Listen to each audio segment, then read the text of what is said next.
어떤 사람들은 이렇게 묻습니다. 왜 우리는 이 모든 과정을 겪어야만 하나요? 우리가 정말 완전하다면 왜 우리는 이 완전함을 지금껏 드러내 보이지 못했나요? 글쎄요, 우리는 완전합니다. 그러나 어쩌다 보니 마야의 꿈속에 있게 되었고 모두들 이 꿈에 집착하고 있지요. 심지어 꿈에서 깨어나기를 바라는 동안에도 우리는 이 꿈속에 계속 머물고 싶어 하니까요. 참자아를 깨닫는 것을 가리켜 깨어난다고 표현하기도 하는데 이것은 참 적절한 은유라 할 수 있습니다. 우리 모두가 꿈을 꾼다는 게 무엇인지를 잘 알고 있기 때문이지요. 우리가 뜨거운 햇볕이 쨍쨍 내리쬐는 사막에서 목이 타서 죽어가는 꿈을 꿀 때 그 태양은 정말 진짜같이 보입니다. 그때 드는 공포와 갈증, 기적을 애타게 바라는 마음도 그렇지요. 그러나 잠에서 깨자마자 그 모든 것은 마치 신기루같이 사라져버립니다.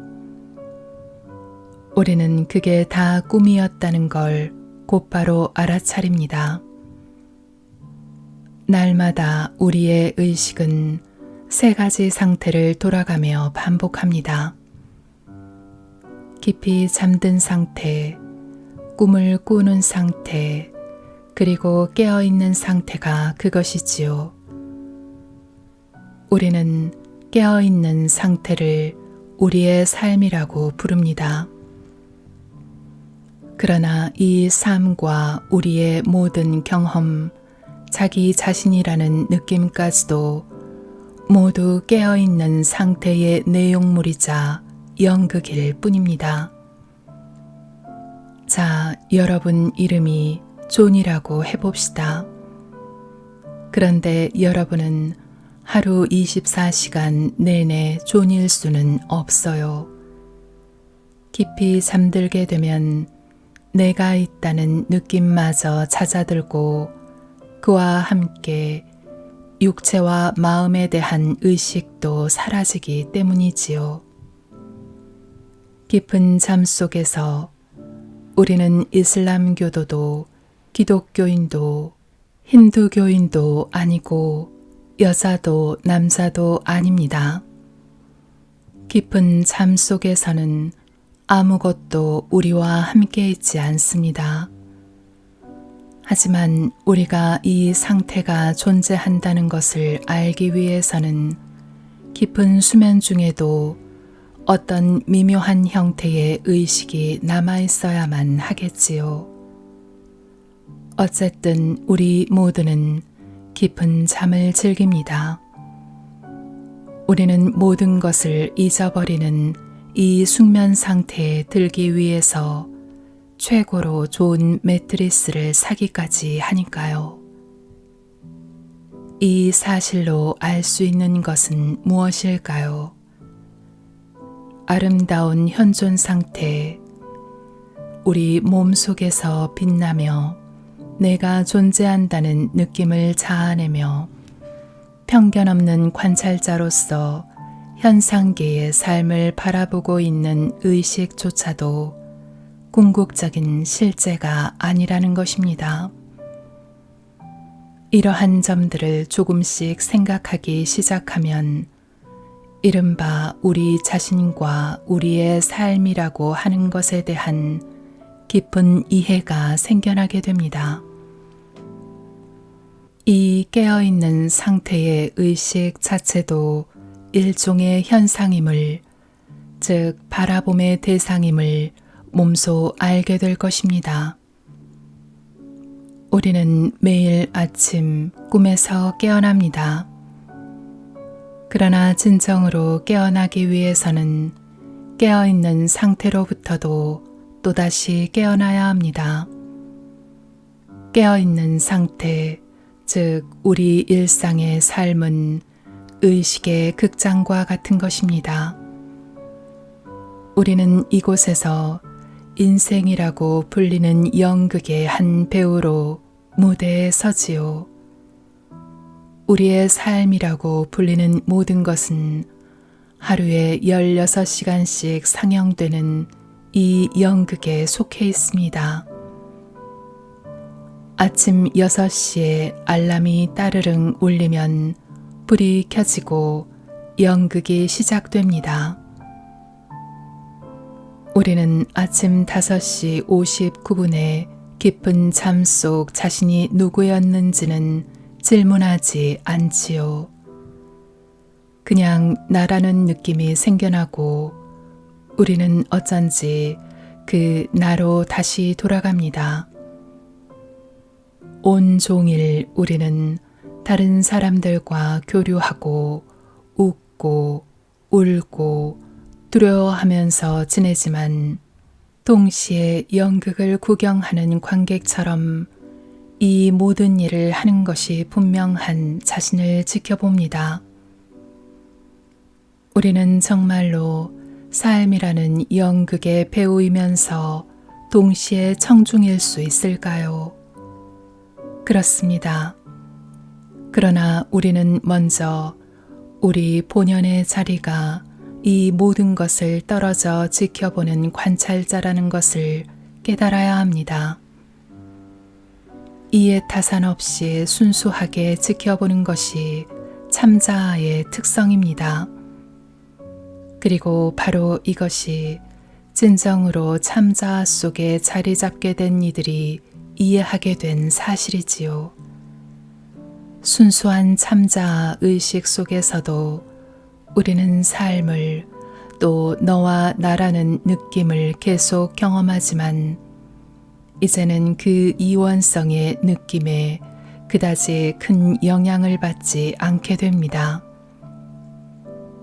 매일 우리가 깨어있는 상태에서 일어나는 모든 일을 중립적인 시선으로 개입하지 않고 지켜보는 것을 가리켜 저는 현존이라 부릅니다.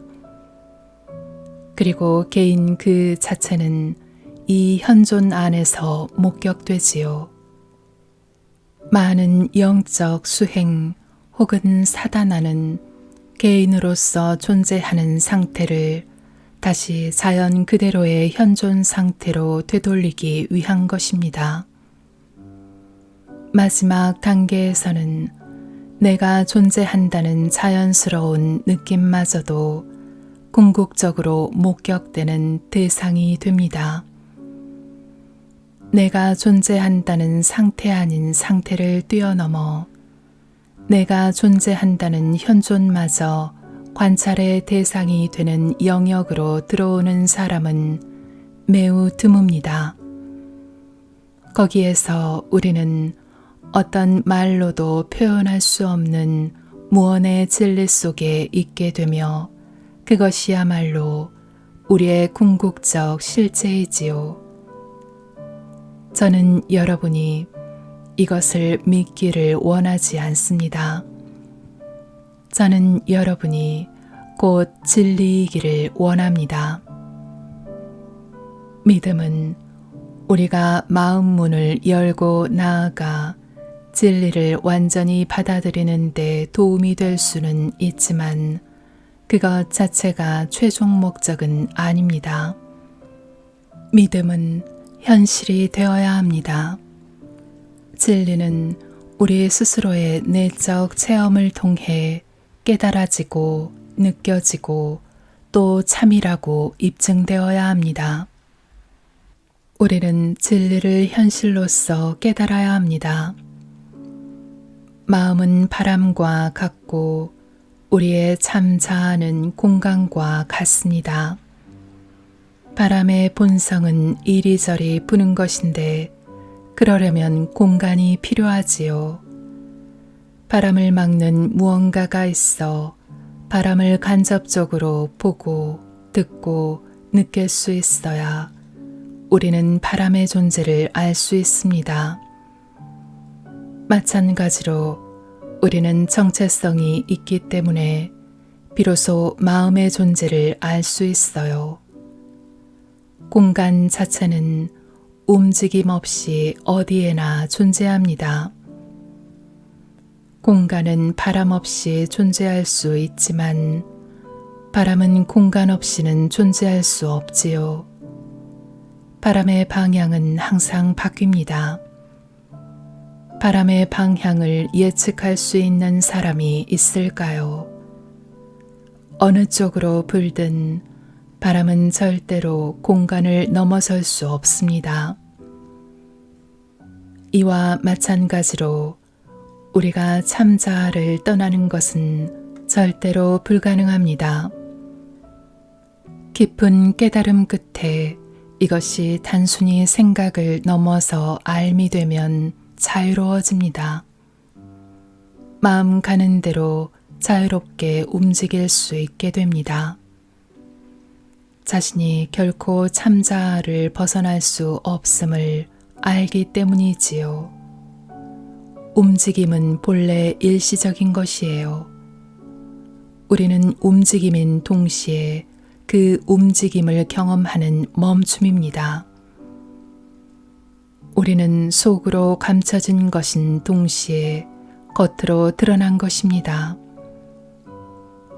우리는 변할 수밖에 없는 것들에 많은 주의를 쏟음으로써 본디부터 결코 안정될 수 없는 것을 여전히 관리하고 통제하려 합니다. 개인적인 정체성은 잠시 안정된 듯한 느낌을 받을 수는 있겠지만 곧 다시 이리저리 정신없이 뛰어다니게 되겠지요. 이것이 변하는 것의 본질입니다. 그러니 변하는 것은 자연스레 변하도록 내버려 두고 그저 자기 자신으로 있으세요. 어떤 관념들은 저 불안정한 자아상이 우리 자신이라고 착각하게 만들지만 사실 우리는 그렇기도 하고 아니기도 합니다. 저는 언젠가 바가바드기타의 우화를 묘사한 그림을 본 적이 있습니다. 그 그림 속에는 나무 한 그루에 2마리의 새가 앉아 있었는데 그중 한 마리는 둥지를 짓고 있었어요. 이 새는 여기저기 날아다니며 이것저것을 모으고 잔가지로 둥지를 꾸미는 등 많은 일을 활발하게 하고 있었지요. 좀 더 위쪽에 난 나뭇가지에는 2번째 새가 앉아 있었어요. 생김새는 첫 번째 새와 똑같았지만 이 새는 아무것도 하고 있지 않았답니다. 이 새는 그저 바라보고만 있었어요. 자신이 인지한 것으로 자아상을 만들지도 않았고 바라보는 그 어떤 것에도 깊은 관심이 없었어요. 그 새는 어떤 노력이나 판단 없이도 저절로 인지를 하고 있었지요. 고요했고 순수하게 존재하는 느낌, 바라봄만이 있었습니다. 이 새들이 바로 우리 자신의 초상입니다.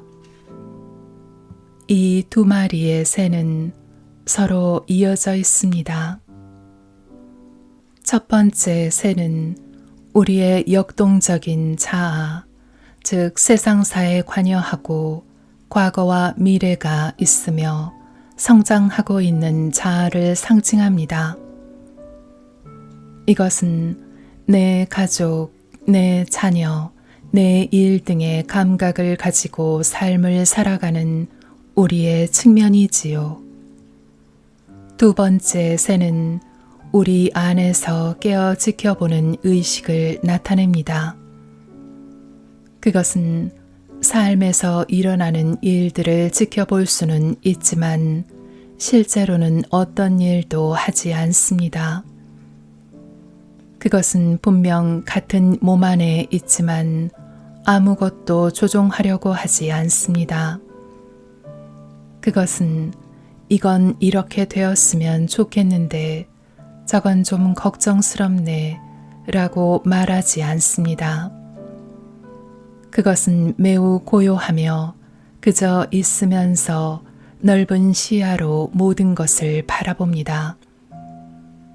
첫 번째 새뿐만이 아니라 나뭇가지를 스치며 부는 바람과 하늘도 바라보지요. 모든 것을 중립적인 시선으로 관찰합니다.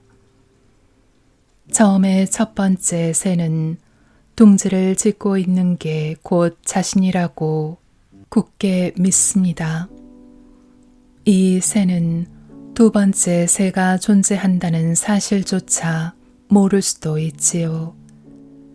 그러나 고요히 있을 수 있게 되면 바로 두 번째 새의 존재에 눈을 뜨게 됩니다. 사실 두 번째 새는 첫 번째 새의 더 깊은 측면일 뿐이에요. 첫 번째 새의 마음이 두 번째 새와 통합되면 하는 일마다 더욱 은총이 따릅니다. 하나 된 느낌, 즉 일체감이 생기게 됩니다.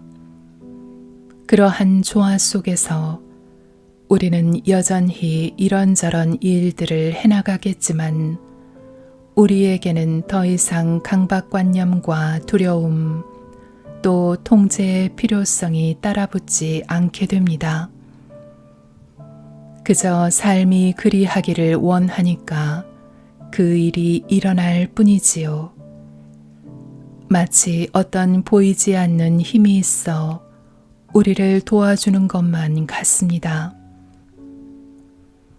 두 번째 새는 개인의 상태에서 현존 상태로 관점이 변하는 것을 상징합니다. 모든 관심이 다 일상생활에 쏠린 나머지 그 일상이 세상의 전부인 것처럼 보일 때 우리는 첫 번째 새와 같습니다. 분주히 둥지를 짓느라 두 번째 새, 즉 더 깊은 위치의 자아에 대해서는 까맣게 잊어버린 새 말이지요. 두 번째 새, 즉 관찰자의 자리로 오세요. 그러면 삶을 일구려고 바삐 움직이던 자신이 할 일은 다 하면서도 서서히 사라지는 것을 보게 될 것입니다. 어쨌거나 행동은 알아서 잘 일어나고 있으니까요. 하지만 나는 어떤 행동을 하는 사람이라는 느낌, 즉 에고의 느낌은 희미해질 것입니다. 행동은 그저 일어나는 것이에요. 나는 어떤 사람이라는 우리의 자아상도 그저 일어나는 것이지요. 그러나 우리의 참 자아는 일어나는 것이 아닙니다. 사실 참 자아는 제3의 상태입니다. 즉 참 자아는 그림 속의 또 다른 새가 아니라 앞서 얘기한 두 마리의 새들이 나타나고 관찰되는 공간 그 자체입니다.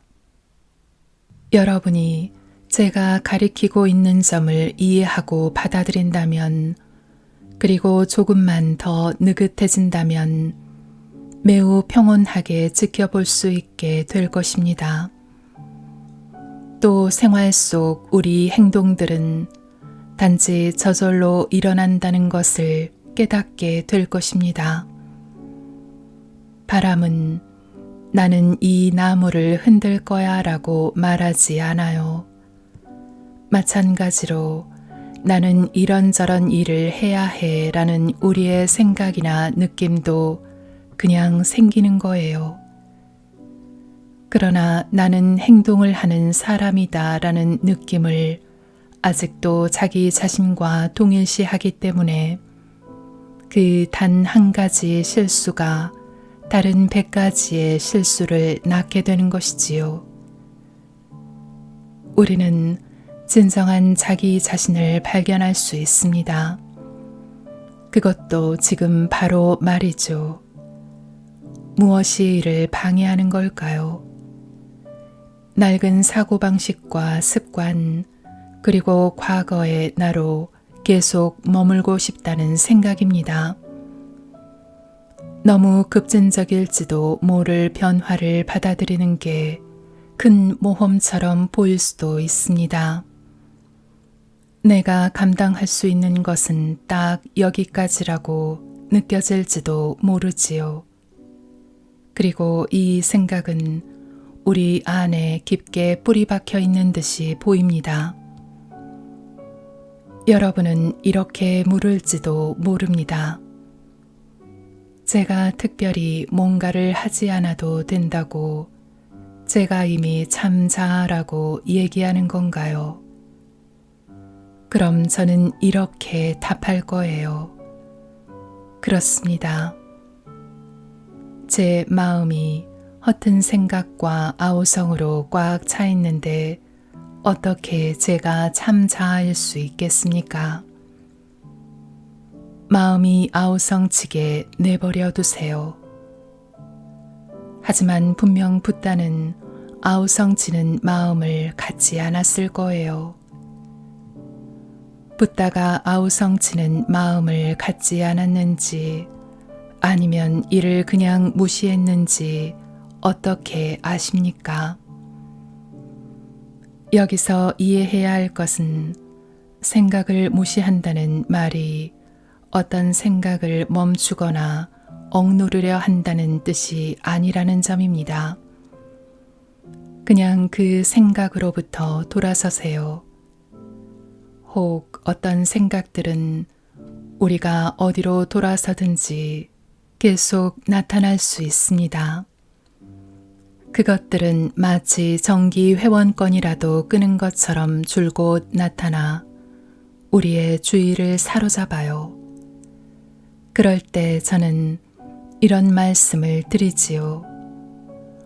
무시할 수 없는 것이 있다면 그냥 지켜보세요. 우리가 단지 기계적으로 관찰하고 있다면 그것은 지켜본다의 참 뜻을 제대로 이해하지 못한 것입니다. 결국에는 또다시 같은 상황으로 끌려 들어가게 되겠지요. 그렇다면 지켜봄의 목적은 무엇일까요? 그것은 지켜봄으로써 우리가 무엇을 보고 경험하든 그것이 단지 일시적이라는 것을 확인하고 분명히 알기 위해서입니다. 우리가 지켜보는 대상은 우리 자신일 수 없습니다. 우리 마음이 성난 파도처럼 사납게 날뛰는 것을 보고 있는 그 순간 그 감정은 정말 진짜인 듯 보입니다. 특히나 그 감정이 최고조에 달했을 때는 그 상태가 마치 혈관 속에 흐르는 피나 폐 속에 들어찬 공기처럼 나 자신과 한 몸인 것처럼 느껴지기까지 하지요. 그런데도 이런 느낌은 그것이 진짜라는 충분한 증거가 될 수 없어요. 왜냐하면 얼마 지나지 않아 그 에고 정체성은 수그러들 것이고 날뛰던 마음은 흔적도 없이 사라져버릴 것이기 때문이에요. 그러니 흔들리지 말고 온전한 관찰자의 자리를 지키세요.